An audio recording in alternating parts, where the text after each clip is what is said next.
He's Jalen Rose. I'm David Jacoby. We are Jalen and Jacoby. What is it that we do? We give the people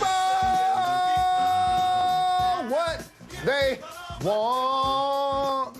We do not know where Kyrie Irving is exactly. We do know where Doug Peterson will not be, but we start with the college football playoff national championship game yesterday where Alabama was just too much for the Buckeyes. Devontae Smith, 3 touchdowns. Harris, 3 touchdowns. Mac Jones throwing the ball all over the field. What did you see from this offensive explosion from the Tide?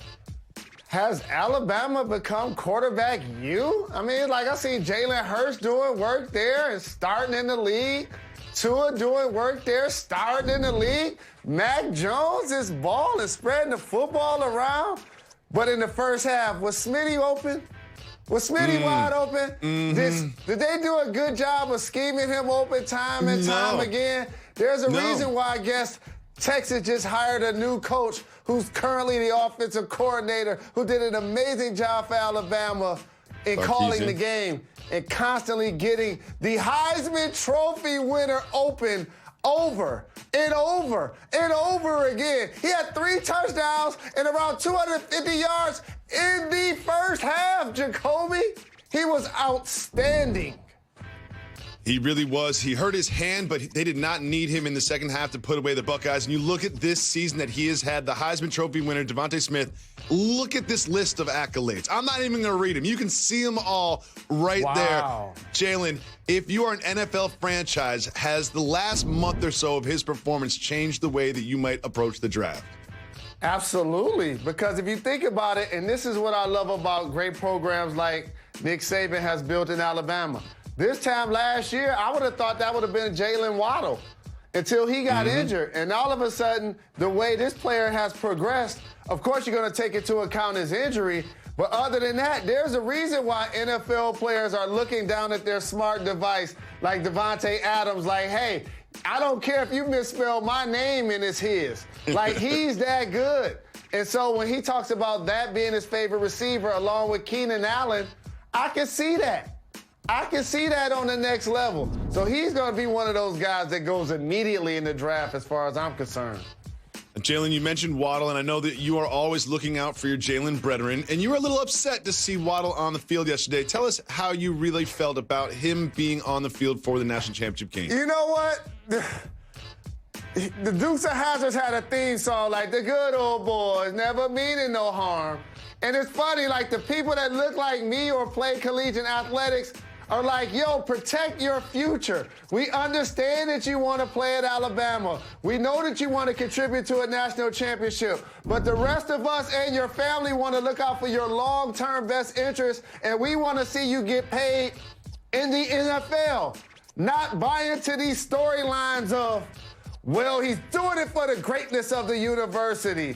And, you know, it shows that it's such a selfless act that he would put his career in jeopardy.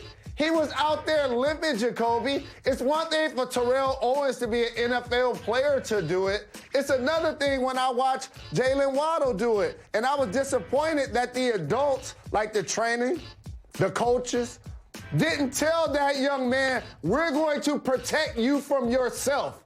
And that clearly didn't happen.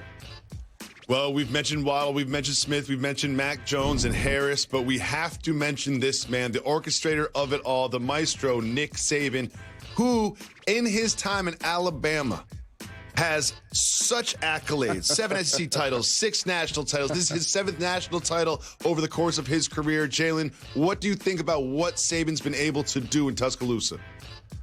Hey, man, this is like... We thought what happened with Red Auerbach and the Celtics 11 and the 13 years would never be duplicated.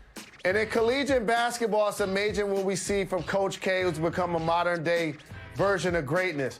But every now and then, like, another coach like Urban Meyer rises up at Florida, then at Ohio State. And then Clemson rises up with Dabo. And it's like they're going to overthrow Alabama, right? And then all of a sudden, the factory keeps churning. How about this? Players that are now winning the 7th national championship a couple of years ago weren't even on the team. That's how it's going to be a couple of years from now. They keep recruiting well, getting terrific All-Americans, and developing those players. And not only making them champions in college, but also nurturing them to become all pros in the NFL. It's been outstanding what he's been able to do with that program. When you watch football on Sundays, you will see players on both sides of the ball that went through that program under Nick Saban. And Jalen, there's something that we have to mention about the events of last evening as well, because there was a reaction from the game in Tuscaloosa. And in the year 2021, we just can't have this, Jay. Like, we just can't have this. You know, I don't even have people over my house for dinner. What are we doing in Tuscaloosa right now without the mask, all together like that, with a super spreader event? Bang, that's exactly called, and you know it. And here's the thing, Jacoby. A collegiate campus, we can't act surprised. Because if Ohio State would have won, we would have saw that there too. And so it's a sign of the times that I know everybody wants to put our guards down and say, let's just exhale for one moment, one day, and enjoy my team winning its 7th national championship. But the problem is the numbers keep rising, and we're still wearing masks, and only essential businesses are open in so many different cities and states. And so now I'm looking at the clock and thinking, okay, I know a lot of people got vaccine shots in their arm.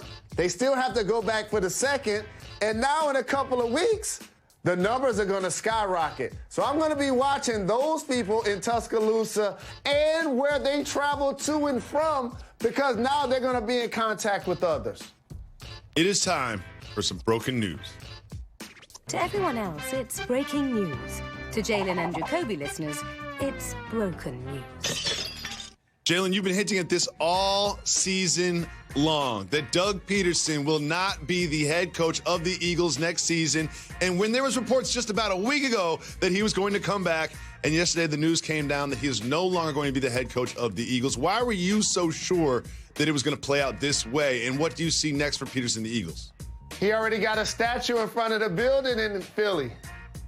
He already been there, done that. And he showed you how he played the final game when, if I'm not playing Wentz, I'm not really buying into playing Jalen Hurts. I'm not really even giving him love consistently on how he's balling. I never named him the starting quarterback for the rest of the year, never bought into the fact that he could be my quarterback this offseason. And we go into the final game, and then all of a sudden it's a one-possession game, and you take Jalen out of the lineup? Oh, that was the nail in the coffin, Jacoby. Mm-hmm. In these circumstances, this head coach believes he can go somewhere else and get another job. And that's what his behavior has been, in my opinion, for the last few weeks, which is why for fans of Jalen and Jacoby, this is broken news. It is broken news. And Jalen, there's some really interesting news in the NBA that I need to get your perspective on, and it is the saga of Kyrie Irving. He hasn't been with the Nets for quite some time. They say it's personal reasons.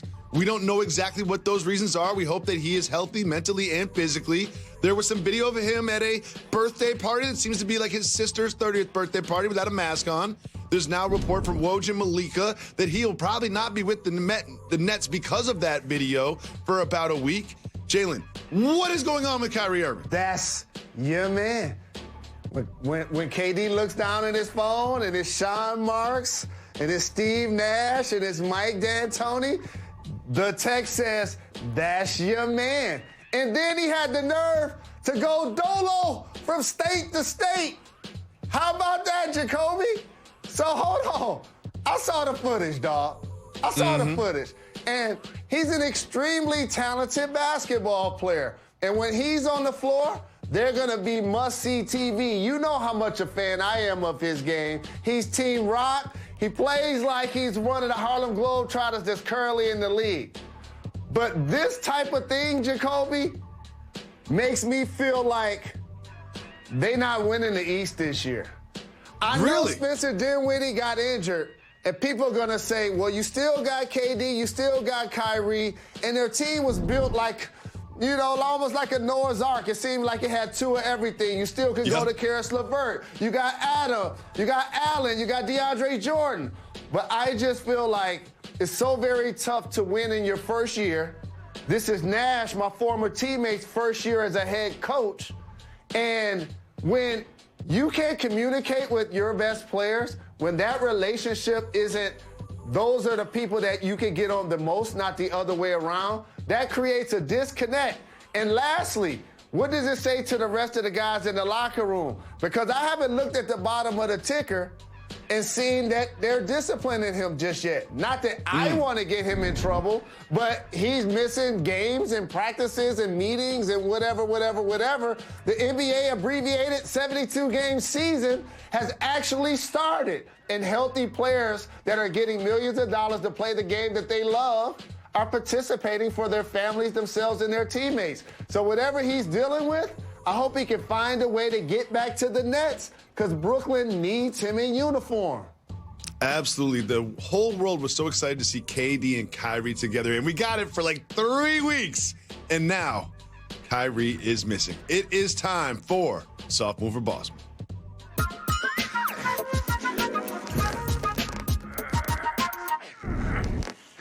So a married couple was sitting on the couch just watching some TV when the wife noticed that the gentleman's phone was over there on the kitchen counter. So what did she do? She texted him. What happened next? He realized that he's got a text in the kitchen, so he gets up to get it. And what does the text say? Please bring the chips on your way back.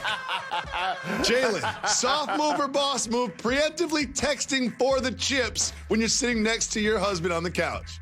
That's a boss move, because she not only used the fact that he was going to be pursuing that phone, but when you go grab that phone, you might as well make yourself useful in the kitchen. That's a boss move. I'm just disappointed she didn't ask for more. Brilliant. She just didn't ask for more. You got to ask for chips and a beverage and or some salsa or some cream or something. Yes, I loved it so much. If my wife did that, I would just celebrate her. I would not be mad for 1 second. That is definitely a boss move. We have a post from Tom Brady. There could be some bulletin board material in the Buccaneers and Saints matchup, and we have much more. Make sure you stay tuned. You're watching Jalen and Jacoby. And keep it moving. We have some interesting whispers coming out of Houston regarding James Harden. Keep it moving. Hit the brakes. Or hit the brakes. The Rockets might just be trying to ride this one out. Maybe they're just going to keep Harden on the team and not trade him. What do you think this tells you about the future of Harden and Houston? It tells me if Sean Marks want to go all in on that's your man, and be the illest representing Brooklyn, acting like it's Nebraska, you know what he would get on the phone and do? See if I can flip Kyrie Irving for James Harden in a deal. How about that?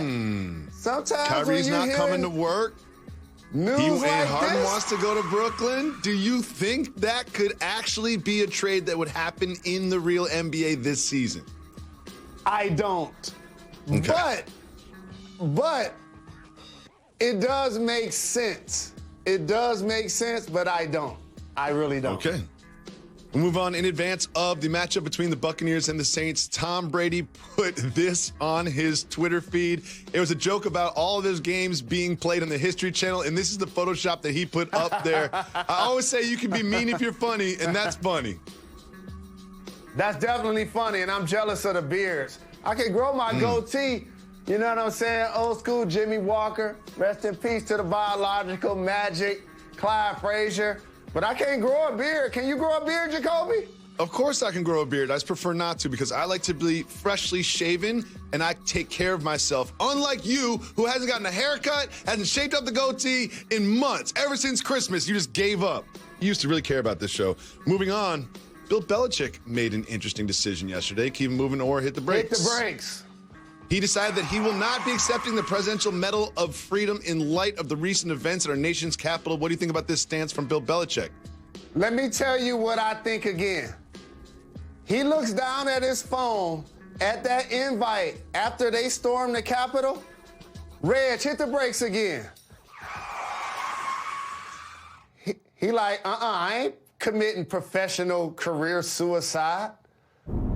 getting on an airplane, going to the White House amidst what we're dealing with in this country, and I'm a head coach that won 6 championships in a sport that's 70 and 80% black? Oh, there's no way he would put himself in that position. Only a fool would do that. I didn't believe that was happening for 1 second. Boss move, Bill Belichick. The Browns handled the Steelers rather easily Sunday night.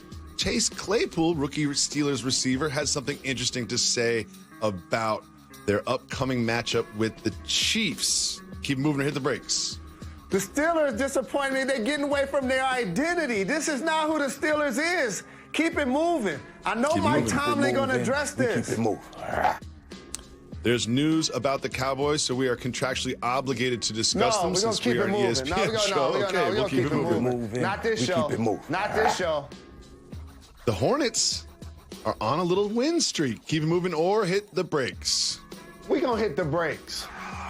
We'll hit the brakes on this one. You know I love LaMelo Ball, who had some trouble shooting, but 14 rebounds and 7 assists. And Gordon Hayward has been playing like the Gordon Hayward of old that you fell in love with. Is this for real, or is this just a hot start and they'll eventually cool off? You know, sometimes certain players like the Joker and Gordon Hayward, I shouldn't like them this much. Like, I just like those guys the way they like what they bring to the team. And this squad has won 4 in a row. And you're right, Melo struggled from the field, but game leader in rebounds, team leader, game leader in assists, got a couple of steals. Like, you got to give them props for the way they're developing their young talent, both of these young teams. Absolutely. And if you're not paying attention to League Pass and you're on the East Coast and you're not staying up late watching the Blazers, then you're missing out on one of the best performers this league all season long. Keep moving or hit the brakes. Hit the brakes. That man that I was discussing is C.J. McCollum, who has been going off this season. What do you think about McCollum last night? What I think is when we started this show, maybe 9 or 10 years ago, he was getting drafted. I, and the podfather, William Simmons, walked into a room, and we were about to interview this young man that I got a chance to see play in college. And can you tell the audience what I told you about C.J. then? We were all in love with him. We were all in love with CJ when I walked out of that room. Not only that, he's not only peaking in the NBA, but he's going to have a long post-NBA career here in the media because he is that savvy and articulate and intelligent about the game. Big shout to CJ McCollum, who's finally starting to get some flowers because he's often overshadowed by his backcourt mate, Dame Lillard. Jalen, De'Aaron Fox did something rude to Domantas Sabonis. Oh, I like this. Yeah. Rude. Hit the brakes. It was just rude, Jalen. Watch this dunk and tell us what you see here on the screen. So it's so many things happening. So first off, the quickness. Second, the ball handling with his right. The third thing, the explosiveness. And the fourth, he dunks it with his left. It's so many things happening on that play, dog. Look at this. Like, that's... Right past Sabonis, right over Brogdon. You ready for this? Way to represent lefty number 5. Like, at 6'8", that's how I used to see myself in my dreams. That's how my footage should be, dog.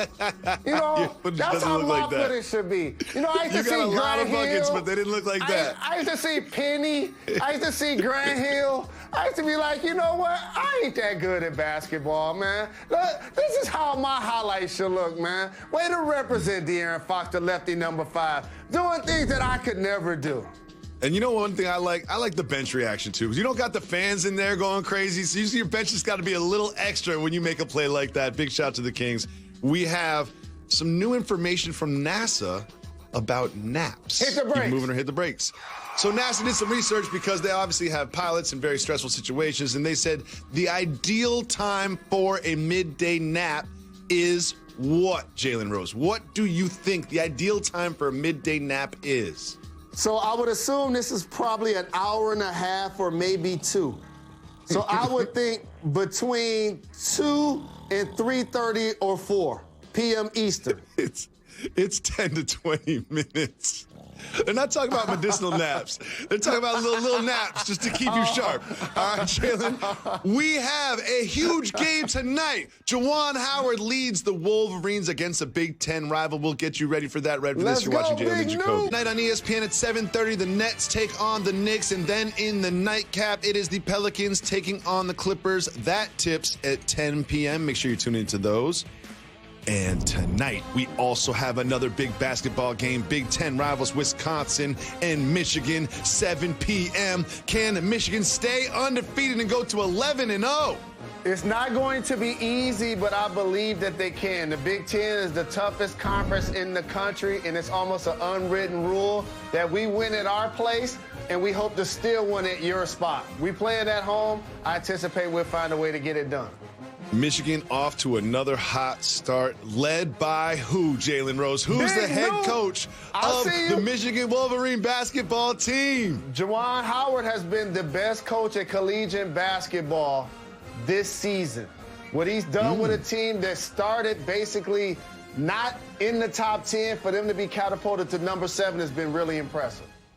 Very excited about this one tonight. That is also on ESPN at 7 p.m. And don't forget, every Tuesday and Thursday, we record exclusive podcasts where you can only get that when you subscribe to our podcast. Get that anywhere you listen to podcasts. We'll be back to wrap up that Michigan win tomorrow on ESPN at 2 p.m. You're far too kind.